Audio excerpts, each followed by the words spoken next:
Aujourd'hui, je te parle des 3 rituels qui ont complètement changé ma vie, qui prennent absolument pas beaucoup de temps dans ma journée et que je répète à tous les jours et qui font en sorte d'augmenter mon sentiment de bonheur et de diminuer mon anxiété.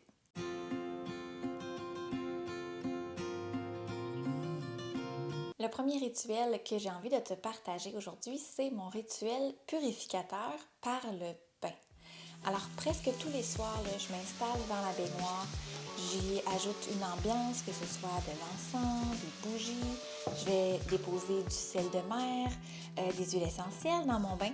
Et puis là, ça me permet de pouvoir aller me détendre mes muscles, détendre mes tensions nerveuses et de laisser aller tout ce que j'ai plus besoin, en fait, d'un niveau énergétique, d'un niveau karmique.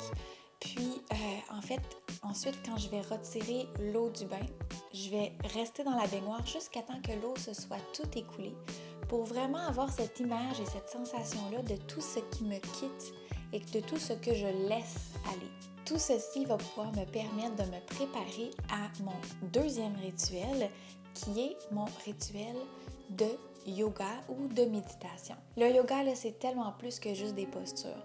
Moi, ce que je fais, là, c'est que je me suis créé un coin dans ma chambre à coucher, qui est une pièce dans laquelle je suis certaine que je ne me ferai pas déranger. J'ai déposé des tapis, blocs. Je m'assure là, d'avoir un endroit qui m'appelle à me déposer et qui va me faire du bien, dans lequel je vais me sentir bien et en sécurité. Quand tu vas te créer ton propre espace sacré, essaie d'y inclure tes 5 sens. Pourquoi? Parce que ça va venir faire en sorte que ton expérience va être encore plus positive, plus intuitive et qui va pénétrer encore plus dans chacune de tes cellules, ce qui va probablement te donner le goût de retourner dans ton espace sacré plusieurs fois. Donc là, tu vas vraiment arriver à te créer une habitude et un genre de rituel pour venir prendre soin de toi.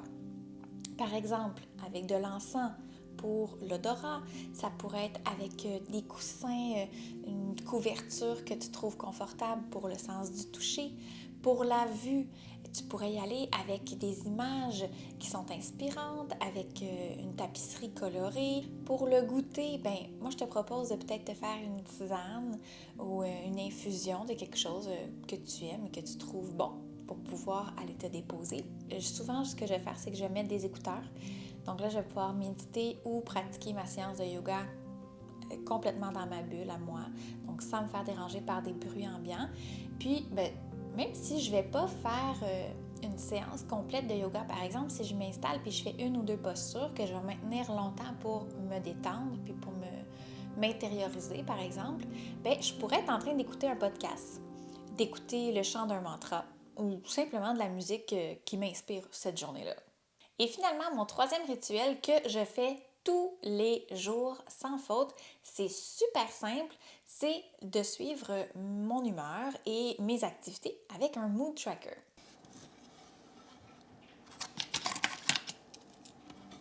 Donc, j'ai ma petite légende ici avec les couleurs dans lesquelles je vais colorier mes pétales. Donc, on peut voir en vert, c'est quand j'ai une journée très bonne, en rouge, une journée horrible, en orange, quand je fais d'exercice physique autre que le yoga, en rose, c'est pour une autre catégorie, en jaune, une excellente journée, et j'utilise aussi le jaune à l'intérieur du cercle ici dans mes petits quartiers pour suivre à chaque fois que je fais du yoga, et en bleu, c'est quand j'ai une journée que j'ai de l'anxiété ou de la tristesse. Donc on peut voir ici un exemple de mon mois de mars. Donc, on peut voir d'un rapide coup d'œil comment je me suis sentie en moyenne au mois de mars. Donc, vraiment très bien. Quelques petites journées ou demi-journées avec un petit peu d'anxiété ou de la tristesse ou bref, une journée où est-ce que c'était moins énergisant. Et j'utilise aussi mon mood tracker pour m'écrire des notes par rapport à qu'est-ce que j'ai fait dans ma journée, par rapport à mon cycle menstruel et le cycle lunaire. Donc, je vais toujours indiquer la date de la pleine lune et de la nouvelle lune. Donc, ça me donne une idée quand faire mes rituels.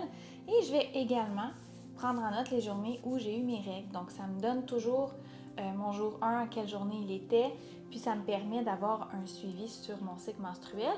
Et de mon cycle menstruel et des cycles lunaires et de mon humeur, je peux faire une moyenne puis me dire, bon, ben je sais que en moyenne, les journées avant mes règles, ben c'est là que j'ai le plus tendance à être anxieuse ou à avoir moins d'énergie. Et les journées après, ou par exemple ici, dans le temps de mon ovulation, ben c'est là que je suis le plus performante, ou est-ce que j'ai le plus d'énergie. Donc, ça me permet vraiment d'avoir un rapide coup d'œil, toujours sur ce qui se passe. Donc, j'utilise une application qui me permet de suivre le cycle lunaire. Alors, je peux voir aujourd'hui qu'on est le 1er avril et que la Lune est plus ou moins dans le premier quartier. Donc, ce que je vais faire, c'est que je vais aller dessiner ma Lune. Voilà. Donc, ça me donne une idée. Le 1er avril, comment est la Lune. Et là, je vais aller vérifier c'est quand la pleine Lune.